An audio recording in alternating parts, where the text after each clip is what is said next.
Happy birthday to you.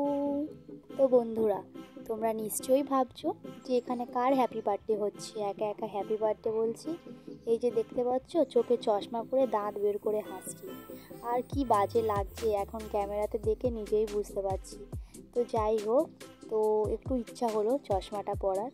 তো আমাকে বলবে অবশ্যই কেমন লাগছে, ঠিক আছে? জানি তো খুব খারাপ লাগছে, তবুও খুব আশা করে তোমাদেরকে জিজ্ঞাসা করলাম। তো যাই হোক, এখানে 18ই আগস্টে আমার জন্মদিন আজকে।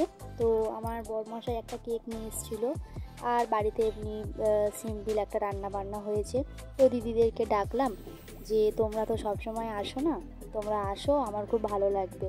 তো ওদেরকে ওই দিনে ছুটি ছিল, তো যাই হোক, যাও করে ওরা এসছে। তো এই দেখো, বড়দি এখানে আমাকে একটু মিষ্টি একটু জল খাইয়ে দিচ্ছে। আর আমার জন্মদিনে পায়েসটা হয়নি, কারণ দিদিরা তো কেউই পায়েসটা খাবে না, তো সেই জন্য পরের দিন পায়েসটা করব বলে ঠিক করা হয়েছে। তো আজকে রাত হয়ে গিয়েছে, 9:30 এরকম বাজে। তো কেক এখনও কাটা হয়নি, এইবারে হবে। তো মা একটু ধান দুপো এইসব পাঠিয়েছিল, তো দিদিরা একটু আমাকে আশীর্বাদ করছিল। তো যাই হোক, এখানে মা আসতে পারেনি, কারণ মা বড় ঠাকুরের বার করে আর উপোস টুপোস ছিল, সেই জন্য আর মা আসতে পারেনি। খুব ক্লান্ত লাগছিল শরীরটা, ফোন করে বলছিল। তো যাই হোক, এখানে এই যে দেখো, বরমশাই আশীর্বাদ করতে বসেছে। তো প্রথমে খুচরো 1 টাকা বের করছিল, বলে আমার কাছে টাকা নেই, আমি এটাই দেবো। আমি বলছিলাম যে না, একদমই হবে না, আজকে জন্মদিনের দিন, আমাকে একটু বেশি করে অনেক রকম গিফট তোমাকে দিতে হবে। তো গিফট বলতে ওই যে নীল যে জামাটা পরে আছি সেটাই দিয়েছে। আর এই দেখো, এখানে আমাকে 11 টাকা দিচ্ছিল। তো মানে একটু আগে আমি খুব রেগে যাচ্ছিলাম যে কেন আমাকে এরকম 11 টাকা দিচ্ছ, কেন এরকম 1 টাকা দিচ্ছ। তো বলে আমার কাছে নেই। তো খুবই বদমাশ, খুব মিথ্যা কথা বললো। তো যাই হোক, তো দেখো এখানে কেকটা কাটা হচ্ছে, আর এখানে আমার দাদার মেয়ে হাত দেখাচ্ছে আমাকে যে আমাকে ওইটা দাও। তো আমি বলছিলাম ঠিক আছে, তুমি তুলে নাও, আমি ততক্ষণ কেকটা সবাইয়ের গালে গালে দিই। তো এখানে প্রথমে বরকে দিয়ে দিয়েছিলাম, আর এখানে আমার দিদির ছেলেকে দিয়েছিলাম ক্যামেরাটা করতে। তো সে না ঠিকঠাকভাবে করতে পারিনি, হাফ কেটে কেটে করেছে। তো ওই জন্য এরকম একটু হাফ হাফ লাগছে ছবিটা। তো যাই হোক, তোমরা একটু ম্যানেজ করে নিও।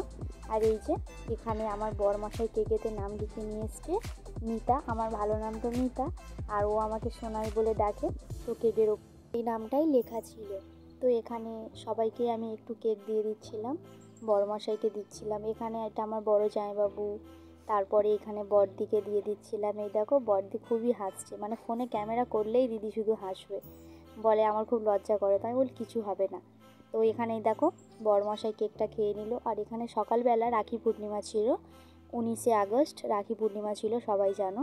তো এই যে দিদির মেয়ে রাখি বাঁধছিল, ওটা আমার বড়দির ছেলে। আর আমাদের ইভান সোনা ওর বড় মাসিমণির কোলে বসে রয়েছে। তো দিদির মেয়ে ওরা চলে যাবে, ওখানে ওর পিসিমার বাড়িতে যাবে, আমার শেষদির বাড়িতে যাবে রাখি বাঁধতে। তো যাই হোক, আমারও এখানে ভাই বা দাদা থাকলে আমিও রাখি বাঁধতাম। তো আমরা তো 4 বোন, ভাই বা দাদা কেউ নেই, আর আমি ছোট। আগে ছোটোবেলায় মায়ের সাথে যেতাম মামার বাড়ি, মাসির বাড়ি। আমার একটা মামা, তো আমার মা মামাকে রাখি পূর্ণিমা করতো, ভাইফোঁটাও করতো।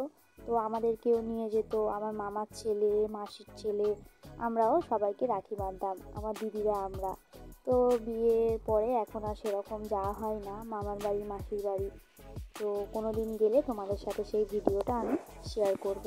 আর এখানে আজকে সকাল থেকে ইভানের খুব শরীরটা খারাপ, জ্বর এসছে। তো সামান্য একটু বৃষ্টির জল ওর মাথায় পড়েছে, একটু ফোঁটা করে বৃষ্টি পড়ছিল।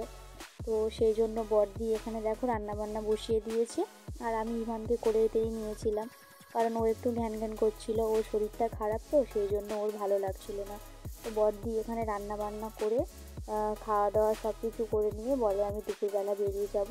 তো তারপরেই দেখো, দিদিরা চলে গিয়েছে, আর বিকালবেলা এখানে ছেলেকে নিয়ে আমরা একটু ডাক্তারের কাছে যাচ্ছিলাম, কারণ ছেলেটা তো খুব জ্বর আর কাশছে, সেই জন্য ওকে তো ডাক্তারের কাছে নিয়ে যেতেই হবে।